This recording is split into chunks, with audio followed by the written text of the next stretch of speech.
Hello students, good morning, Vande Mataram, Jai Bharat, Jai Shri Swaminarayan. My name is Milan Dolaria. In previous video, we learned theory part of this chapter. Okay, so in this video, we start our new exercise, exercise 5.1. Okay, so just be ready, open your mind, let's start it.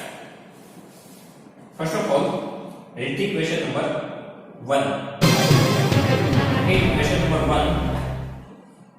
In which of the following situation does the list of numbers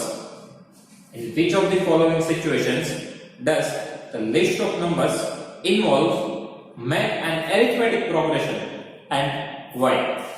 That means we need to check the situation in all these 4 questions. This situation forms the AP or not? That means arithmetic progression or not? Okay, all these 4 questions makes one series. We need to check that series will be AP or not. Okay, that means arithmetic progression or not. So how we can check it? If the difference between any 2 consecutive numbers is same, then it's called AP. Okay, in arithmetic progression, one common thing is common difference are same between any 2 adjacent terms. Okay, so we just check the difference between terms. We just check the difference between the adjacent terms. If the difference is same, then we can say that this is AP, otherwise not. So first situation, first of all, read the question number 1 here. So first situation, the taxi fare after each kilometer. The taxi fare after each kilometer when the fare is rupees 15 for the first kilometer. Okay, so for first kilometer 15 rupees. After that rupees 8 for each additional kilometer. Okay, rupees 15 for the first kilometer. It is fixed. After that for subsequent kilometer we need to pay the rupees 8. So for 2 kilometer 15 plus 8 23. For 3 kilometer 23 plus 8 31 plus 8 39 and so on.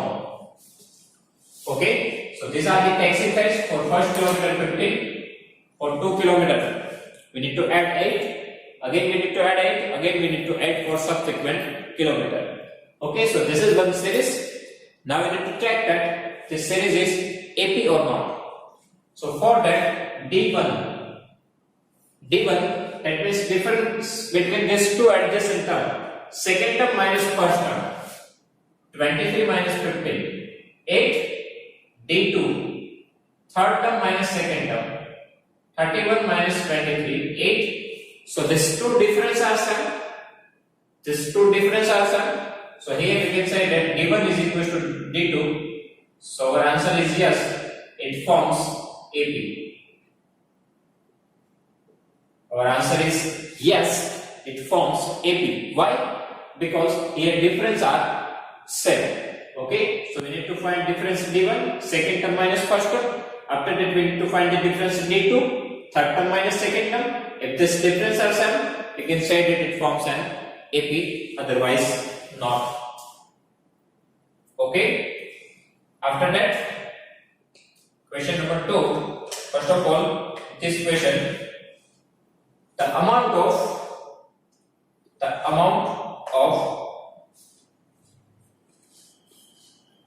air present in a cylinder when a vacuum pump removes 1/4 of the air remaining in the cylinder at a time. Okay, the amount of air present in a cylinder when a vacuum pump removes 1/4 of the air remaining in the cylinder at a time. So here we have the series for remaining volume. Here we can find the series for remaining volume in the cylinder. Okay, so initially we have volume V. After that, every time we remove the 1/4 of the. After that, every time we remove the 1/4 of the volume. So here our first term is equal to V. Then for second term we need to subtract 1/4 of the remaining volume. So 1 by 4V. Initially we have volume V. After that in second term, right now we have volume V. So 1/4 of it we need to remove from it. Okay, initially V minus 1 by 4 V, because 1/4 of volume we need to remove. So how many remaining? Here nothing is there, so 1V minus 1 by 4. So 1 minus 1 by 4.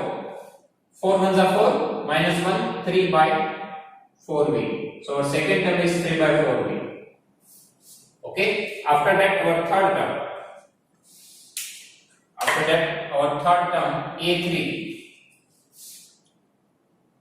Now we have 3 by 4 volume.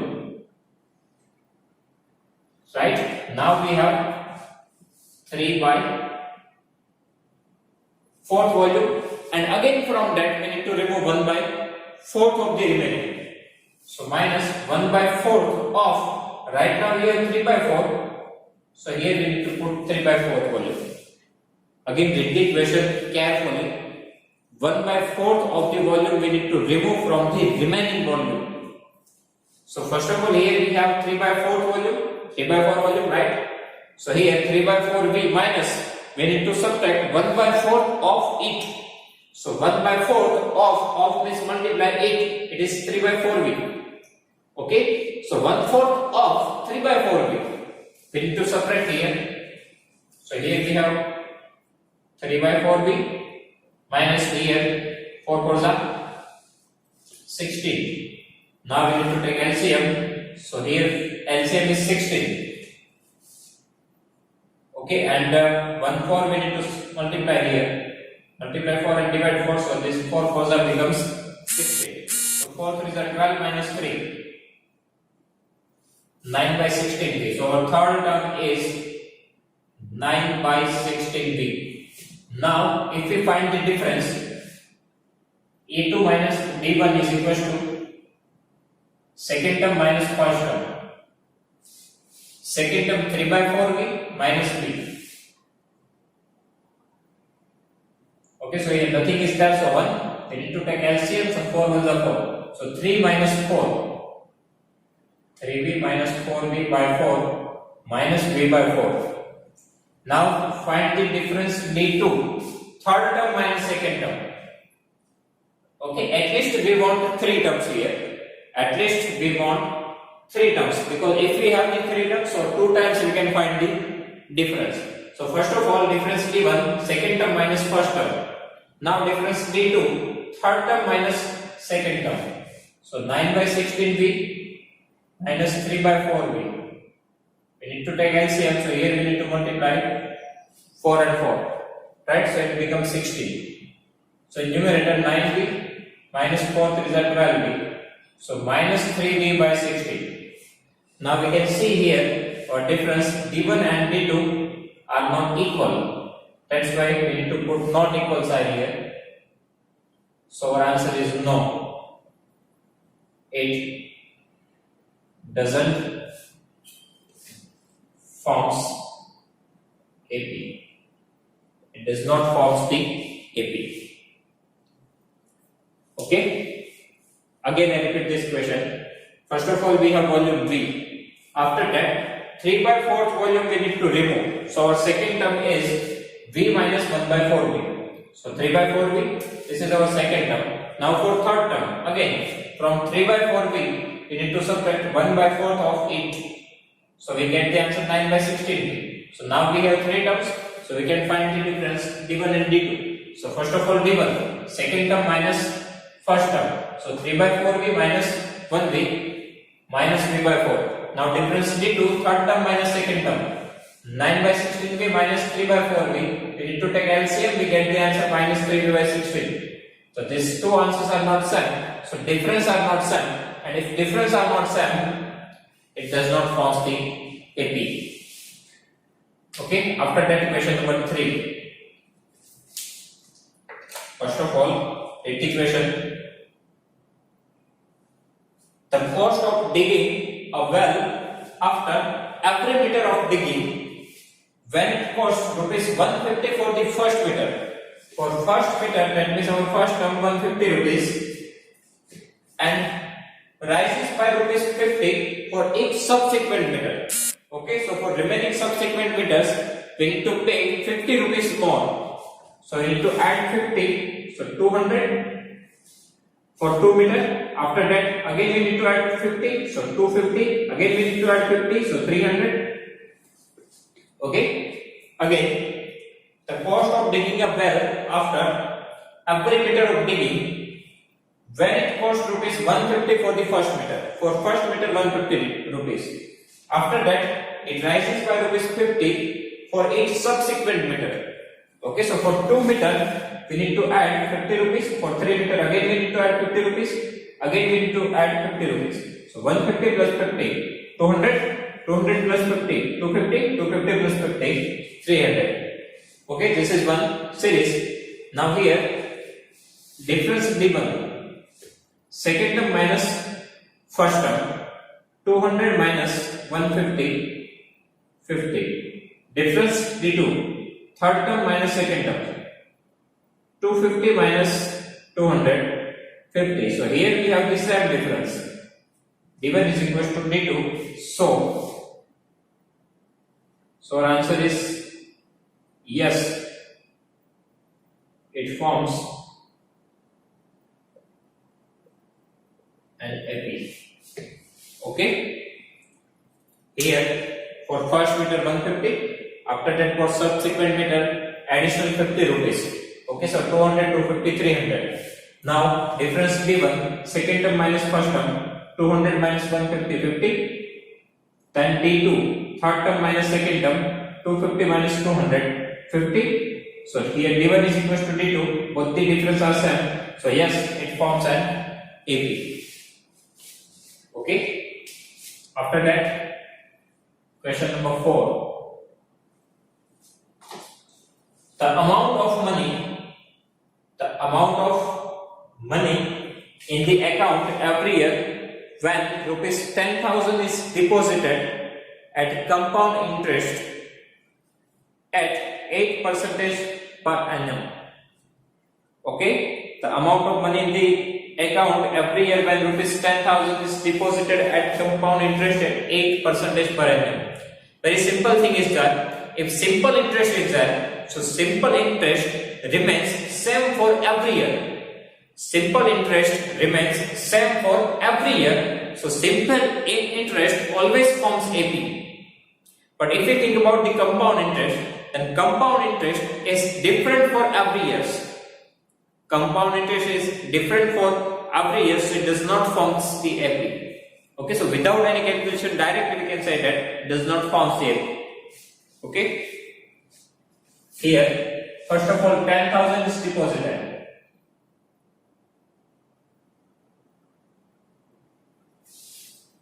Right? Then A2. Okay. Total amount A is equal to, formula is P 1 plus R by 100 raised to N, otherwise P. So for second years, total amount here 10,000, 1 plus interest rate are 100, 8% divided by 100, and for 2 years we need to put 2 here. So 10,000, 8 divided by 100, 0.08. So 10,000 into 1.08 all square. Okay. Now just put as it is. After that A3. This is A1. Initially 10,000. Right?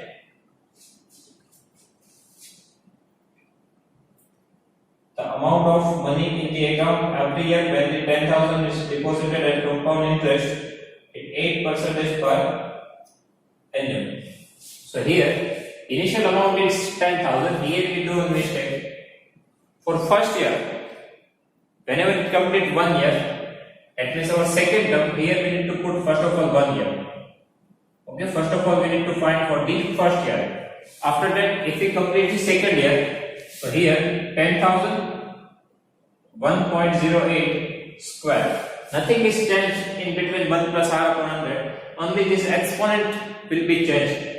Here it is for 1 year, after that for 2 years 2, for 3 years 3, for 4 years 4. Okay? So here we have the three terms. First term 10,000, second term 10,000 into 1.08 raised to 1, and at third year 10,000 into 1.08 into 8 square. Now if we find the difference, so d1 is equal to second term minus first term. So 10,000 into 1.08 minus 10,000. So 10,000 add common, here 1.08, now nothing is remaining, so 1. Okay? Initial amount 10,000, for first year we need to put here 1. Formula is 1 plus r divided by 100. R that means rate of interest. It is 8% is given to you. P that means your actual principal amount 10,000, and T that means time period. So for first year we have the exponent 1. For second year we have the exponent 2. For third year we have the exponent 3. So first of all difference d1. Second term minus first term. So second term is 10,000 into 1.08 minus 10,000. So right now I take 10,000 as a common. So here 10,000 common, so 1.08 is remaining, and here nothing is remaining, so 1. Okay, so 10,000. Now 1.08 minus 1, it is 0.08. Okay, now difference d2. Third term minus second term. So third term 10,000 in bracket 1.08 square minus 10,000 into 1.08. Okay, now we can take 10,000 as a common, and we can take 1.08 as a common. 10,000 also common because it is there in both this term, and 1.08 it is also there in both this term, so we can take it common. So now from 2 times, 1 time 1.08 is common, so 1 time remaining. And here nothing is remaining, so 1. Right? Here nothing is remaining, so 1. Again, d2 means what? Third term minus second term. Third term 10,000 into 1.08 whole square minus second term 10,000 into 1.08. Right? So 10,000 into 1.08 all square minus 10,000 into 1.08. Third term minus second term. Now here we can take 10,000 as a common. So 10,000 common. 1.08 it is there in both this term, so we can take it common. Now from here 2 times 1.08 is there. 1 time common, so 1 time it is remaining. So that we need to write in the bracket. Here 10,000 common, 1.08 even common, so nothing is remaining, so 1. So now 10,000 into 1.08. And here 0.08. Now if you compare these two answers, d1 and d2, so 10,000, 10,000 same. 0.08 it is also same, but here we have 1.08. It is not there in the d1. It means answers of d1 and d2 are not equal. So we can say that d1 is not equal to d2. Right? d1 is not equal to d2. So our answer is no. It doesn't forms the AP. It does not forms AP. Okay. So here, first of all, our first term 10,000. We need to use this formula. This is the formula for compound interest, right? From that we can find the amount A. So this is for A2. It is for the first year, and for the second year, we need to find difference given second term minus first term. After that we need to find difference d2, third term minus second term.